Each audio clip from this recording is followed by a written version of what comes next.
Ladies and gentlemen, siblings and lovers, LaWhore, Vagistan.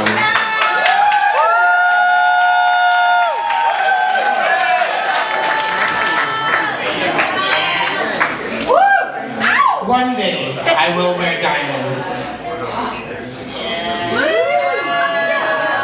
When I was younger, I would sit on my mother's bed and watch her as she got ready for Diwali balls or weddings or New Year's Eve.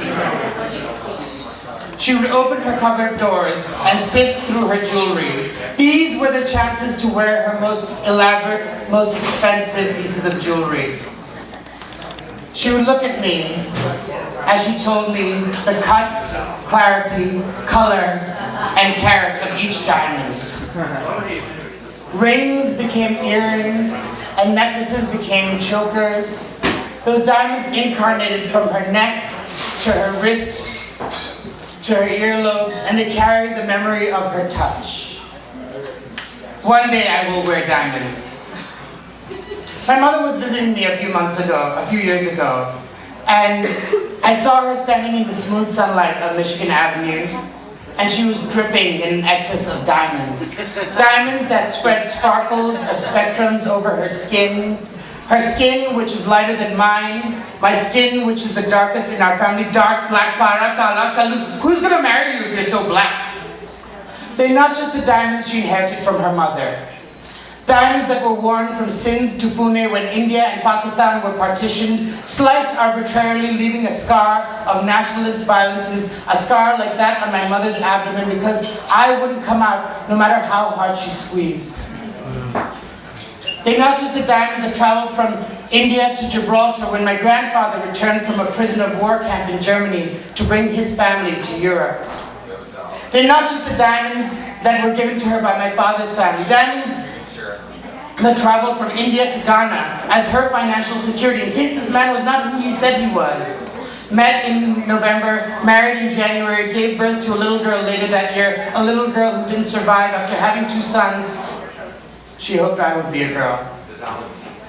They're not just the diamonds that were given to her by my father. Diamonds that said, I love you. Diamonds that said, I am successful. Diamonds that said, if I can't support you, at least you have these diamonds to sell. And she sold them, the biggest of them. She sold it because we needed the money.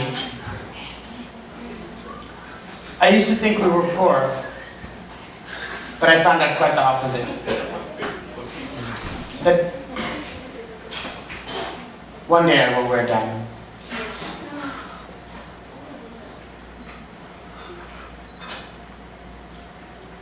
When I was younger, I would watch my mother get ready, and she would open her large cupboard doors.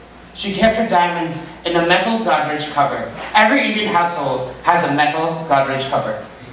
She kept the keys to that cupboard on a massive silver keychain covered in tiny silver bells, and I liked to put those bells on my ankles and pretend I was a classical Indian dancer.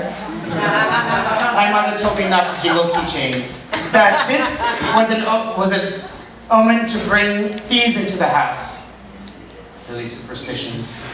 Thieves never came into our house. Goats, chickens, lizards, snakes came into our house. Corrupt military officials came into our house. You see, in Ghana, Indians and Lebanese made the new colonial class. And so during the coup in 1982, when my mother was pregnant with me, they raided our homes, which is why my mother and my 2 brothers and her diamonds fled to Gibraltar. My father followed soon after. Diamonds carry memories. They remember escaping.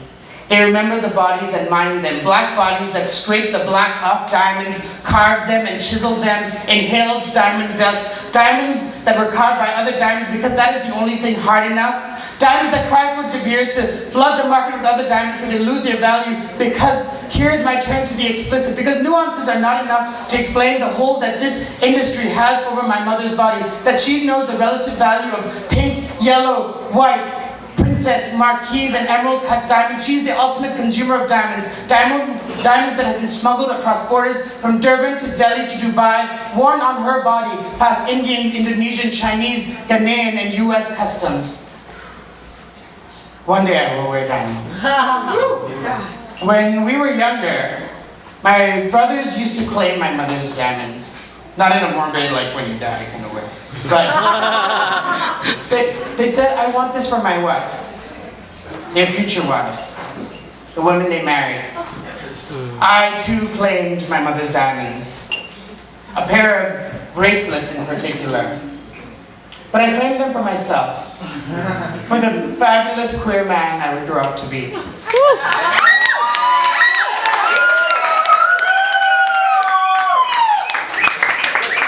Or maybe they won't be waiting for me. Maybe they've been broken into necklaces or earrings. Maybe they've been given to my sisters-in-law. Maybe they've been bequeathed to my nieces. Maybe they've been sold to support my parents in their semi-retired life in Bangalore. Maybe they've been sold because I haven't been sending dollars to them in India. I used to think we were poor, but I found out quite the opposite. That doesn't mean we have money. We have diamonds, my mother's diamonds. And diamonds are memories. Memories of births and border crossings, memories of colonialism and trafficking, memories of Holocaust and marriage, memories of failure and fortune and family. One day I will wear diamonds, and they will be my mother's.